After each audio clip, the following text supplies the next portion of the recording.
E aí, pessoal, tranquilo? Como é que vocês estão hoje? Aí, a gente vai começar aqui a reta final agora, bem no sapatinho, sabe? Bem na calma. Quando você tá ali no carro, só engatando ponto morto, deixa no ponto morto e vai devagar. Sem pressa, vamos devagar aqui, trabalhar as revisões aí que a gente viu ao longo do ano. E a primeira coisa que vocês pediram naquele questionáriozinho que eu passei para vocês, que o Ian fez e tal, para todos os professores, a primeira coisa que vocês pediram foi tabela periódica, propriedades periódicas. É o assunto mais antigo que a gente viu aí há mais tempo, né? Acho que todo mundo ficou de boas com modelos atômicos, porque não tive nenhuma dúvida quanto a isso. Até que não é tão cobrado assim modelos atômicos, tabela periódica é algo um pouco mais pesadinho, né? Então vamos lá. Lembrando que quero que vocês participem bastante da aula de hoje. Então, todas as perguntas que eu fizer, não me deixem no vácuo, por favor. Respondam no chat, podem abrir o mix sem problema. Vamos lá, só para a gente ir se ajudando. E para eu saber como é que vocês estão. Aí, se ninguém responder, demorou muito, deixou no vácuo ali, já sei que tá com um pouco mais de dificuldade naquela parte.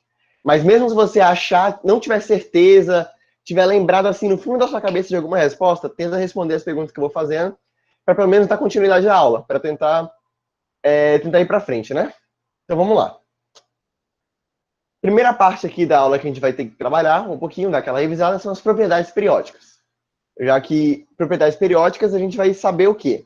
São aquelas propriedades dos elementos da tabela periódica, dos átomos dos elementos da tabela periódica, que vão se repetir de certa forma, proporcionalmente. Vão se repetir periodicamente.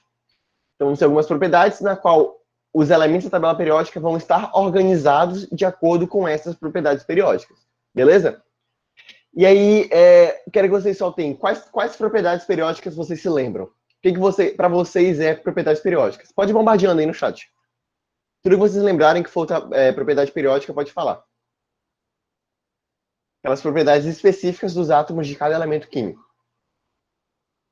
Raio atômico, boba, Leandro, é uma das propriedades periódicas. Eletronegatividade também. Isso, Bia. Eletronegatividade é uma das mais importantes também, inclusive. Eletropositividade. Ionização. No caso, energia de ionização. Muito bom. Tem uma que o pessoal nunca lembra, que é uma propriedade periódica. Mas é importante também. Mas o pessoal raramente vai lembrar. Mas valência, isso. Madu, Leandro, é isso aí. Valência. A valência é a mais básica, a propriedade periódica, e é que o pessoal menos lembra. Por que o pessoal menos lembra? Porque você pode não saber que existe a propriedade de valência, mas você vai usá-la em algum momento na sua vida. Quando você estiver organizando lá as ligações interatômicas, distribuição eletrônica, você vai estar usando a valência de um jeito ou de outro. E o que é a valência? Vamos começar aqui. Valência é aquela capacidade que cada átomo de cada elemento químico tem em se combinar com outros átomos. Então, a valência é aquilo que faz com que um átomo de um elemento químico se grude aos outros, se ligue aos outros átomos. E aí, como é que eu sei a valência de um elemento? Como é que eu sei a valência de um átomo? Você vai ver a quantos átomos de hidrogênio aquele átomo em específico se liga. Então, vamos lá. Eu tenho o oxigênio. Em que molécula que o oxigênio está junto com o hidrogênio? Qual molécula de um composto que a gente conhece que tem oxigênio e hidrogênio juntos? A água. Isso aí. A água é uma molécula que vai ter o oxigênio e o hidrogênio. Na água, o oxigênio está ligado a quantos hidrogênios? H2O. O oxigênio vai estar ligado a 2 hidrogênios. Então, a valência do oxigênio é 2. Porque na uma molécula comum, o oxigênio normalmente vai se ligar a 2 hidrogênios. Agora eu vou ter, por exemplo, o metano. O metano é a fórmula molecular CH4. Ele vai estar um átomo de carbono ligado a 4 átomos de hidrogênio. Então, a valência do átomo de carbono é 4, porque ele está ligado a 4 átomos de hidrogênio. Pique, o que isso significa? Basicamente, isso aí vai significar que um elemento vai poder ter, no máximo, 4 ligações. A quantidade máxima de átomos de hidrogênio a qual aquele elemento pode estar ligado é a valência dele. A do carbono é 4. A do oxigênio é 2. Pita, mas espera aí, calma aí. Tem átomos que vão mudar essa quantidade. Por exemplo, o fósforo pode se ligar a 3 hidrogênios e pode se ligar a 6 também. E aí, como é que a gente faz, Pita? Então, esses átomos em específico, eles vão ter uma valência, que normalmente é a quantidade mínima de hidrogênios que vai estar ligado, no máximo, né? Tipo, que vai ser... O fósforo ele pode estar ligado a 3 hidrogênios ou a 6 hidrogênios. Só que aí a gente vai considerar que a valência dele é 3. Por quê? Quando ele está ligado a 6 hidrogênios, ele vai exceder a regra do octeto. Então ele vai ser uma exceção. Vai entrar lá que a gente vai ver aquele negócio de regra do octeto mais pra frente, beleza? Então aí já não é que o fósforo vai ter valência 6, ele vai ter valência 3. Ele vai fazer uma exceçãozinha, tá bom? Valência é isso. Então, na tabela periódica, os elementos eles vão estar organizados normalmente em valência, bonitinha. Os metais alcalinos, que é aquele primeiro grupo, vai estar ligado, vai estar com valência 1, os metais alcalinos terrosos, valência 2. Aí lá nos ametais eu vou ter valência 3, aí valência 4, não, é valência 4, aí 3, aí 2, aí 1. Alguma coisa assim, enfim. Vai ter uma organização das valências, beleza? Deixa eu ver o chat agora. Aí o Leandro perguntou, Pita, volatilidade é uma propriedade? Volatilidade é a capacidade que um átomo de um elemento ou um composto de um elemento pode se transformar na forma volátil. Volatilidade é essa capacidade dele se volatilizar, né? Então eu posso dizer que é uma propriedade. E você perguntou se a gente consegue ver isso. Sim. Como é que você mede a volatilidade de alguma coisa? Normalmente você vai colocar num tubo com um pezinho em cima, e a força com que esse elemento fizer nesse peso em cima do tubo, que está tampando o tubo, quando estiver se transformando na forma volátil, quando você está aquecendo o tubo, por exemplo, aí vai começar a se transformar na forma de gás e vai empurrar esse pezinho, a força que esse elemento vai fazer vai definir a volatilidade dele. Quanto mais força ele fizer, mais volátil ele é. É basicamente assim que você mede a volatilidade. Aí a Cauana perguntou, então para analisar a valência, precisa analisar a ligação do elemento só com hidrogênio. Sim, é assim que você analisa a valência de algum elemento químico. A quantidade de hidrogênios a qual ele consegue se ligar no máximo é a valência dele. Mas vão ter átomos que vão ser exceção. Como falei no caso do fósforo, o xenônio vai fazer uma exceção ali também, mas um caso à parte. Os elementos que têm valência fixa, sempre, sempre. Você vai olhar para aquele elemento, você vai saber a valência dele, não tem erro. Oxigênio tem valência fixa 2, sempre, sempre. O oxigênio vai ter que fazer 2 ligações, sempre, sempre. Seja com o mesmo átomo, seja com um átomo diferente. O carbono tem valência 4, sempre vai fazer 4 ligações, sempre. E o flúor que vai ter valência 1. Flúor sempre vai fazer só uma ligação. Esses elementos são valências fixas, assim como o hidrogênio também tem valência 1, né? Já que ele só se liga a um outro hidrogênio. Então, se você olhou uma molécula, você viu vários átomos diferentes, e você não sabe a valência dos outros, se baseia na valência dos outros pela valência dos átomos que você já sabe, desses fixos. Carbono, hidrogênio, oxigênio e flúor. Tá bom? Inclusive tem até aquela piada lá do carbono, né? O que o carbono falou quando ele foi preso? O que o carbono disse quando ele foi preso, foi mandado para o Chilindró depois de condenado, né? Ele chegou pro delegado e falou, bom, seu delegado, eu tenho direito a 4 ligações, senão quebra essa cadeia. Se ele não fizer 4 ligações, ele quebra a molécula inteira. É uma piada bem sem graça, né? Mas como o professor de química contava na escola, a gente ria para ganhar ponto. Beleza? Vamos lá, então. Próximo. Raio atômico. Leandro lembrou de raio atômico. O que é o raio atômico? Raio atômico é o raio da medida do átomo. O que você vai fazer?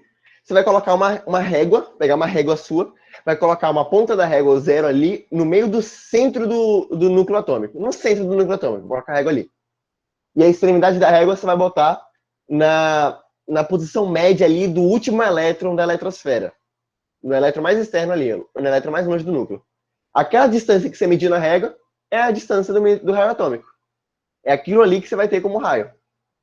E, Peter, o que eu vou fazer com isso? O raio atômico vai interferir em diversas outras propriedades.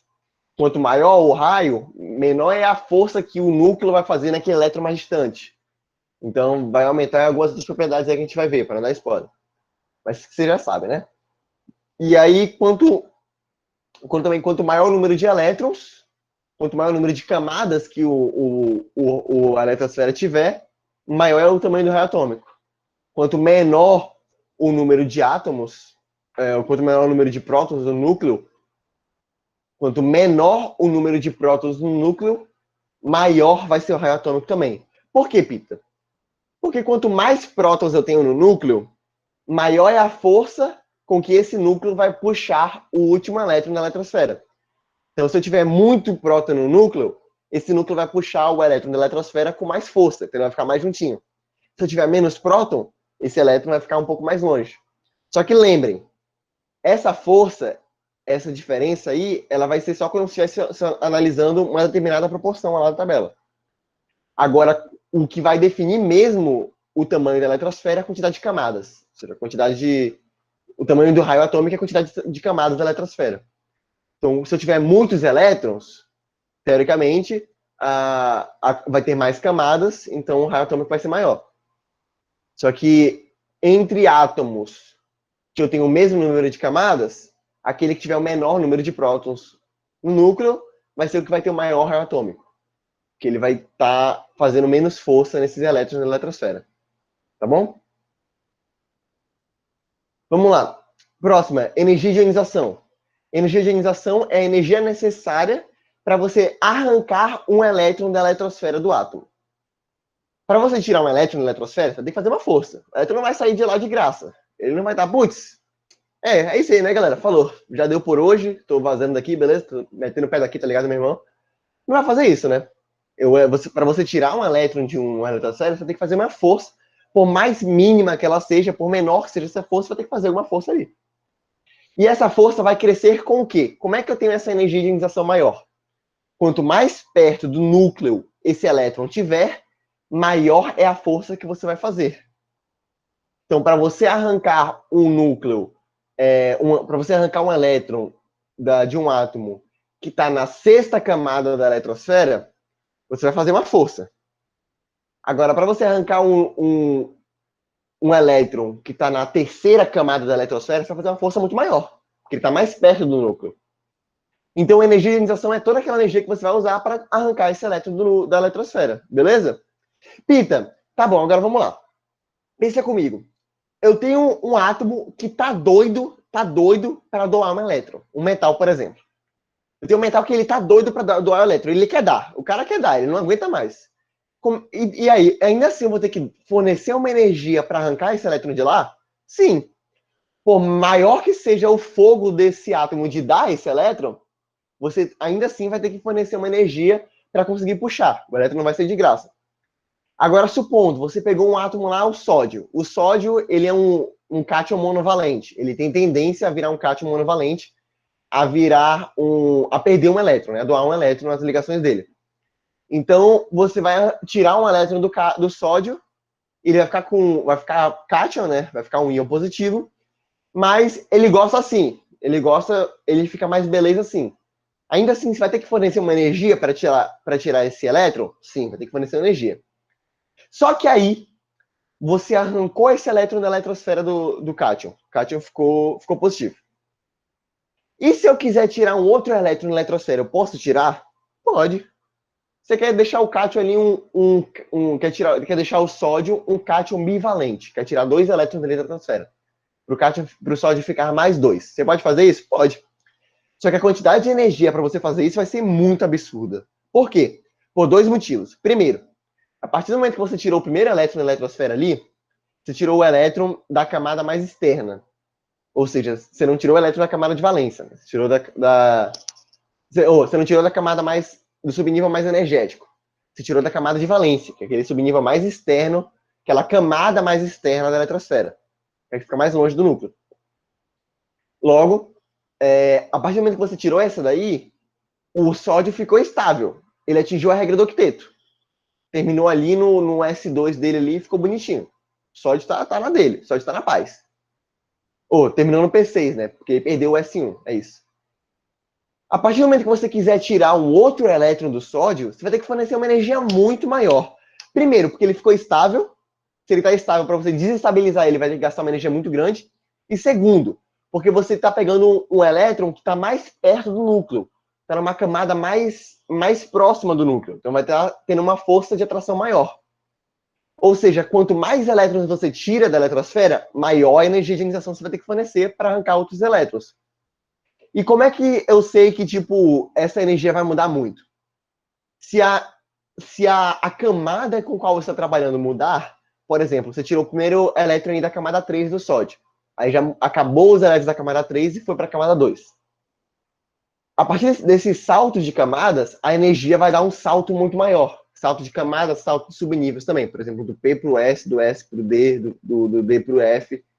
Sempre que eu tiver salto de subníveis, eu vou fornecer uma quantidade de energia maior. Vou ter saltos de energia. E é basicamente assim que a gente vai reconhecer quando é que eu estou mudando, quando é que eu estou arrancando elétrons da eletrosfera. Beleza? Alguma dúvida? Ô, Peter, então, por exemplo, quanto maior o meu raio, quer dizer que tenha mais camadas, né? Então é mais fácil de acontecer essa energia de ionização, dele tirar? Sim, sim. Ah, tá. Quanto Beleza. maior o raio, menor é a energia de ionização que você vai ter que tirar um elétron. É isso. Beleza? Ah, tá. Agora está tudo conectado. Beleza. Uhum. Por isso que o raio vai influenciar nas outras propriedades.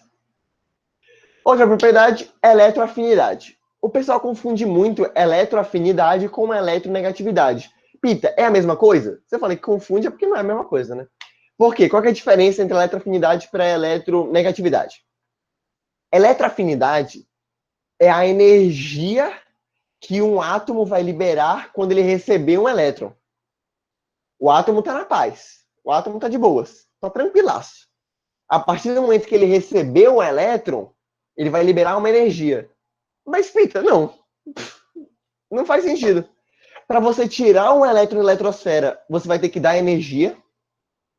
E para você dar um elétron para o átomo, o átomo vai te dar uma energia. Para mim, não faz sentido isso aí. Tá? É exatamente isso. Por quê? Para você arrancar um elétron da eletrosfera, você vai ter que dar uma energia para o átomo meio que como uma troca para você tirar esse elétron. Que o átomo está fazendo uma força. Então você vai ter que fazer uma força igual para tirar esse elétron da eletrosfera.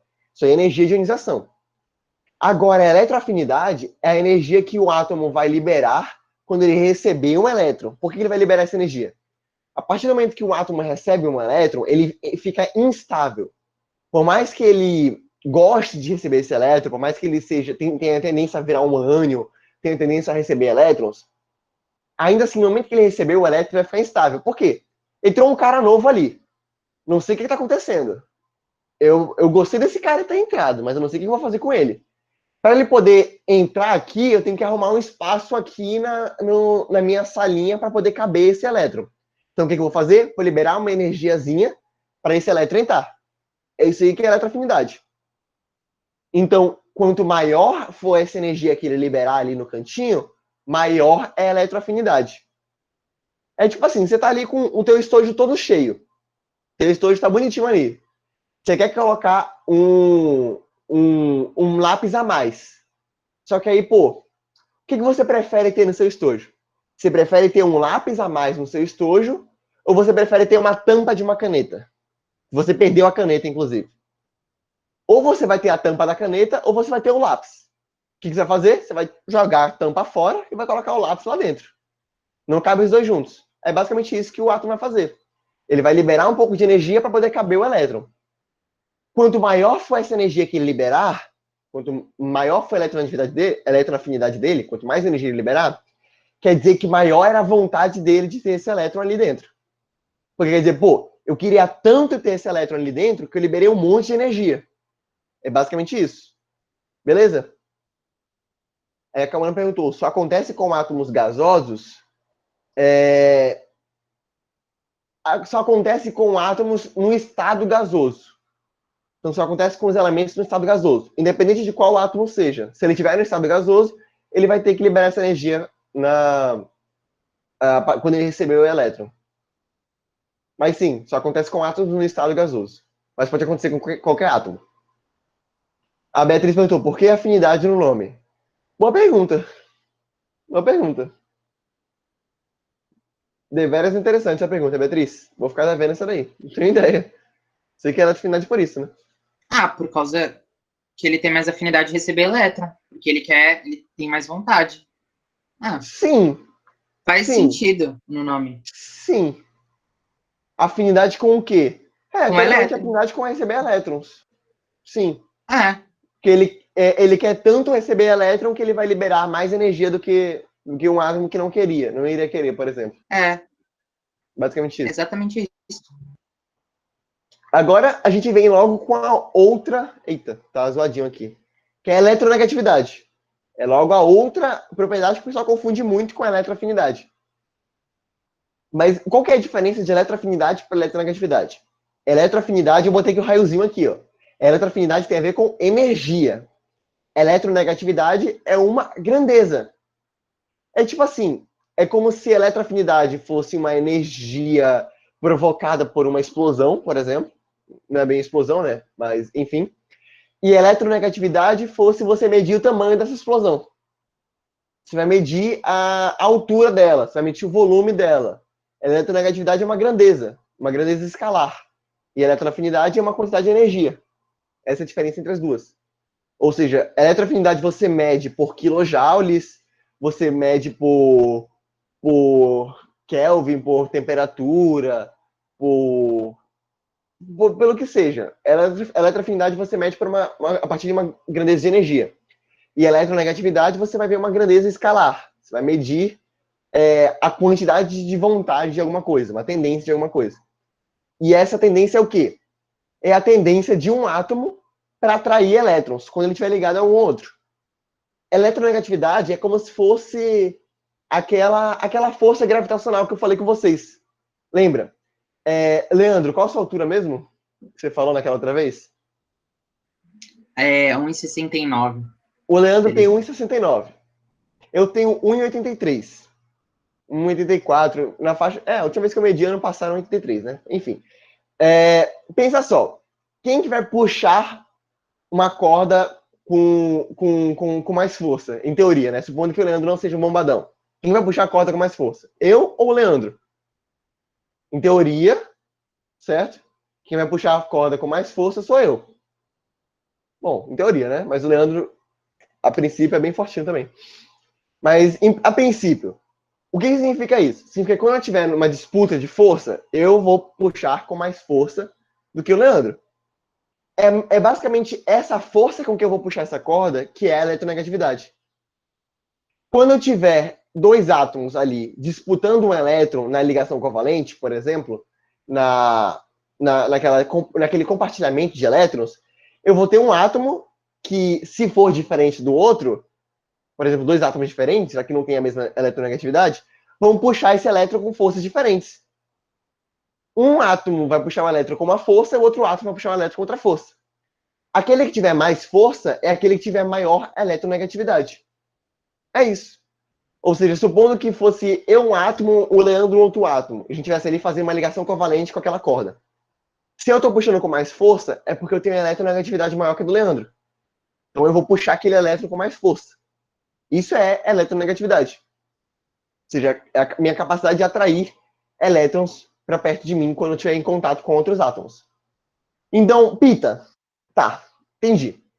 Eletronegatividade é a energia que um átomo libera quando ele recebe um elétron, e eletronegatividade é a tendência que um átomo tem de receber esse elétron. Tô certo? Tô certo. Então, é possível um átomo ter uma eletroafinidade baixa e uma eletronegatividade alta? Não. Isso é impossível. Porque se ele tem uma tendência alta de receber elétrons, ele vai ter uma energia alta na hora de liberar quando ele receber esse elétron também. Ou seja, eletroafinidade e eletronegatividade são duas propriedades que vão crescer juntas. Vão crescer sempre juntas. O que significa? A metais tem tendência a virar ânion. Então eles vão ter eletroafinidade alta e eletronegatividade alta. Metais têm tendência a virar cátion. Tem tendência a perder elétrons. Então eles vão ter eletroafinidade baixa e eletronegatividade baixa. Beleza? É isso aí. Alguma dúvida? Pita, em relação ao raio atômico, eles vão ser contrários? Vão ser contrários. Tá. Quanto menor o raio atômico, maior é a eletroafinidade, maior é a eletronegatividade. Porque se você tem um raio atômico menor, aquele núcleozinho vai puxar os elétrons com mais força, correto? Sim, É basicamente sim. isso. E a energia de ionização também ou não? A energia de ionização, a eletronegatividade e a eletroafinidade... Todas são ao contrário. Todas são contrárias ao raio atômico. Todas elas crescem na mesma direção, no mesmo sentido, basicamente. Beleza? Faz sentido. Aham. E as últimas propriedades é densidade, ponto de ebulição e ponto de fusão. Densidade é aquilo que a gente já sabe. É a relação entre a massa e o volume do átomo. No caso, a massa é aquela massa molecular dele, e o volume é aquela distância do raio atômico. Você calcula a densidade atômica de um átomo assim. Você pega a massa molecular e divide pelo raio atômico dele. Aí você vai ter a densidade de um átomo. Ponto de ebulição, normalmente pontos de ebulição altos vão ser metais, etc. E ponto de ebulição é o quê? É aquela capacidade de transformar em gasoso, do líquido para gasoso. Ponto de fusão, do sólido para o líquido. Beleza? Agora, na tabela periódica, a gente tem uma coisa. Essas propriedades periódicas, todas vão estar representadas na tabela. Todas aquelas propriedades periódicas estão aqui na frente. Estão aqui na sua frente, todas, sem exceção. Aí eu quero que você me diga, você aí que está na sua casa, olhando seu computador na frente, qual é a seta que indica o crescimento do raio atômico na tabela periódica? O raio atômico ele vai crescer em qual dessas setas? Eu tenho essas setas azuis e eu tenho essas setas amarelas. O raio atômico cresce em qual delas? Azul. Boa, Leandro, Leonardo, Pamela, Madu. É isso aí. Raio atômico cresce na azul. Aí você que não entendeu, você está na sua casa com sua dúvida aí. Pita, mas por que cresce na azul? Não faz sentido para mim. Pensa só. O raio atômico ele cresce por duas coisas. Lembra aquelas duas condições que eu dei para o raio atômico crescer? Primeira condição, maior número de camadas. Quanto maior o número de camadas, maior vai ser o raio atômico. Logo, como a gente sabe aqui que as camadas elas crescem de cima para baixo, né, na tabela periódica, eu vou ter que aqui, nessa primeira, tem uma camada na eletrosfera dos átomos. Nessa segunda aqui, nessa segunda linha, eu tenho todos os átomos com duas camadas na eletrosfera. Na terceira, eu tenho todos os átomos com 3 camadas na eletrosfera. Na quarta, eu tenho 4, e assim por diante. Ou seja, conforme eu estou crescendo aqui o número de linhas, estou crescendo o número de camadas de cada átomo na eletrosfera. Lembrando, é o número de camadas que aquele átomo tem na eletrosfera. Não quer dizer que aquela camada seja do subnível mais energético. São duas coisas diferentes. Não confunda essas duas, beleza? Agora, vamos lá. Agora eu quero que vocês me digam da energia de ionização. A gente já viu aqui que o raio atômico está nessa azul. A energia de ionização é qual? É azul ou amarela?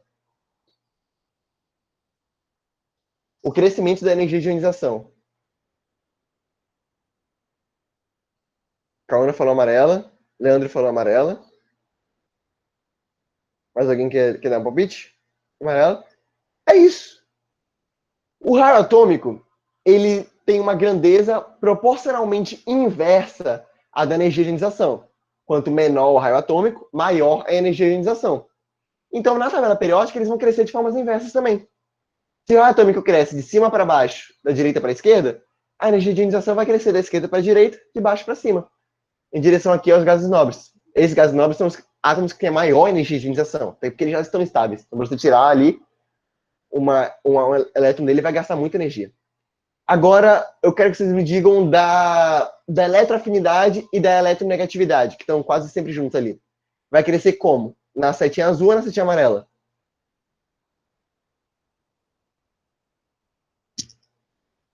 Amarela também. Assim como a energia de ionização, a eletroafinidade e a eletronegatividade são opostas ao atômico. Então, eles vão crescer ali em direção aos metais. Só que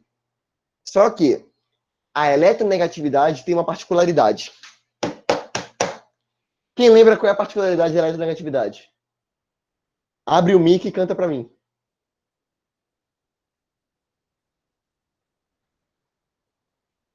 Quase, Beatriz. Você esqueceu um ali. Faltou só um. Mas foi quase, foi muito bom. Bom que você decorou. Fui ontem, isso, boa. É isso aí, galera. Fui ontem no Clube Brahma ingerir 6 cervejas por hora. Essa é a ordem decrescente de eletronegatividade. Pita, mas você falou para mim que ela vai crescer no sentido inverso do raio atômico. Agora você está falando que tem uma ordem específica? Pô, Pita, esse macete não serve para nada. Então, é que o flúor, ele é muito peculiar. O flúor, ele é diferente dos outros. E se você parar para pensar, até que faz sentido até. Ó. se você ver, ó, a ordem é flúor, aí oxigênio, nitrogênio, aí cloro, aí depois vem um bromo aqui embaixo logo, ou seja, tá, em teoria, crescendo naquela direção, né? Só que você tem que saber a ordem exata desses átomos mais eletronegativos. Então, tem que decorar essa formulinha, essa regrinha aí. Não esqueça essa regrinha pelo resto da vida de vocês. Mentira, depois de passar na faculdade, se vocês vão fazer uma faculdade de biológica, você pode esquecer, sim. Não serve pra nada na faculdade de direito, por exemplo. Mas, enfim. Isso aí é uma regra muito boa, que eu nunca esqueci na minha vida. Por exemplo, eu lembro até hoje, decorei aí, e é útil. Mas vai ter tem essa peculiaridade, né? Você tem que decorar. Energia de ionização e eletroafinidade não precisa. Você decora como cresce mesmo, no sentido. Agora, eletronegatividade tem que decorar. Beleza? É isso. Agora, eu circulei 3 bolinhas aqui. Essas 3 bolinhas são 3 peculiaridades da densidade, do ponto de fusão e do ponto de ebulição. Ponto de ebulição e ponto de fusão. Essas 3 peculiaridades são o quê? Não vai ter uma seta específica que vai dizer, é de baixo para cima, de direita para esquerda, não. Esses 3 átomos vão ser os 3 locais centrais, os 3 principais átomos quando a gente vai falando de densidade, ponto de fusão, ponto de ebulição, etc. E a gente vai ter que trabalhar com eles mais diretamente. Ou seja, a gente tem que saber que a densidade, ponto de ebulição e ponto de fusão vão crescer das extremidades da tabela em direção a eles. Com exceção ali do ponto de fusão, que vai crescer de baixo para cima nos metais alcalinos terrosos e metais alcalinos. Ou seja, não vai ser em direção a eles. Nos metais alcalinos terrosos ou nos metais alcalinos, o ponto de ebulição ele vai crescer de baixo para cima. Ele vai ignorar esses três átomos aqui. Mas alguém pode me dizer qual dos 3 átomos corresponde aos principais das propriedades? Alguém sabe?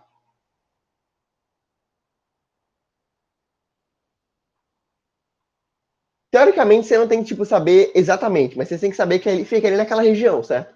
Você tem que saber que aquela região ali é onde estão os principais metais com as principais propriedades. Mas vamos lá. Principal da densidade que você tem que saber é o ósmio. O ósmio é o elemento mais denso da tabela periódica. Então, normalmente, a densidade vai crescer em direção a ele, das extremidades em direção a ele. Ou seja, o ósmio é mais denso que a prata, que é mais densa que o galho, que é mais denso que o fósforo, que é mais denso que o flúor. Aí eu tenho que o tungstênio, ele é o que tem o maior ponto de fusão na tabela periódica, o Wzinho, tungstênio.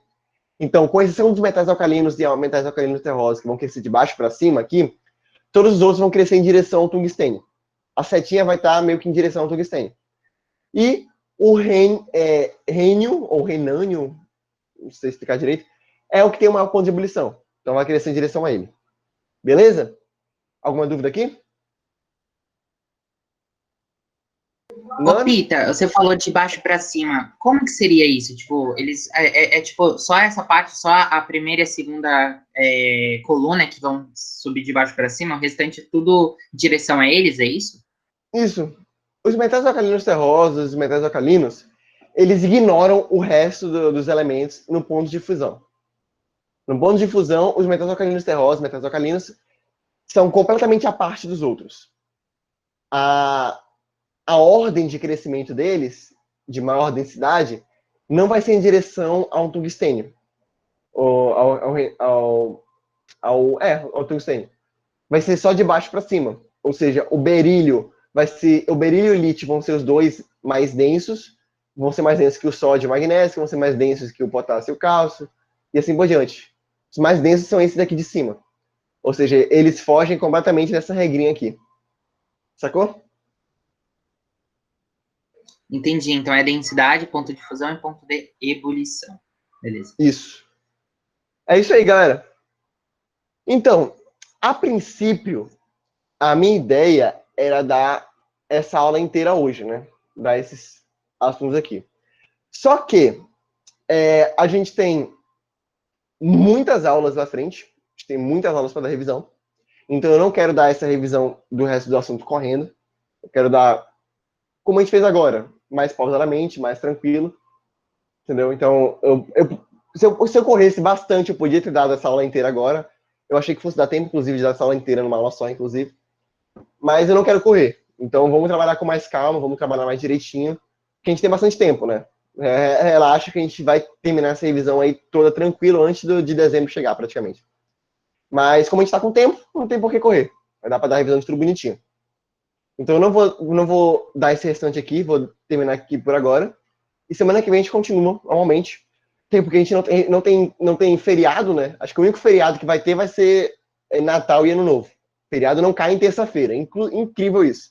O ano inteiro a gente não teve um feriado. Mas é isso, né, galera? Espero que vocês tenham gostado dessa revisãozinha aqui. A gente trabalhou só propriedades periódicas, basicamente, mas na próxima aula a gente vai continuar com compostos moleculares, etc. Eu não sabia que precisava da revisão até ela começar. Então, o bom da revisão é isso, né? Às vezes você lembra de coisas que você não sabia nem que você tinha esquecido. Mas é isso, pessoal. A gente se vê semana que vem de novo, então, falando um pouquinho de tabela periódica, terminar esse assunto aqui. Que não falta mais muita coisa. Eu acho que propriedades é a parte que é mais chata. Então, na próxima aula a gente termina e faz uns exercíciozinhos. Já dá. Então, você que não fez exercícios, a lista, aproveita que a gente terminou mais cedo aqui. Dá uma olhada na listinha, baixa a listinha, tenta fazer o máximo que você puder. O que você não conseguir, ou é porque eu vou lembrar na próxima aula, ou é porque a gente vai dar essa revisão. Então me avisa se você não conseguir alguma coisa, a gente continua lá amanhã, na semana que vem, tira essas dúvidas. Tá bom? Bom intervalo para vocês aí, que eu sei que tem o Eduzinho depois, né? E a gente se vê semana que vem, pessoal. Beijão para todo mundo.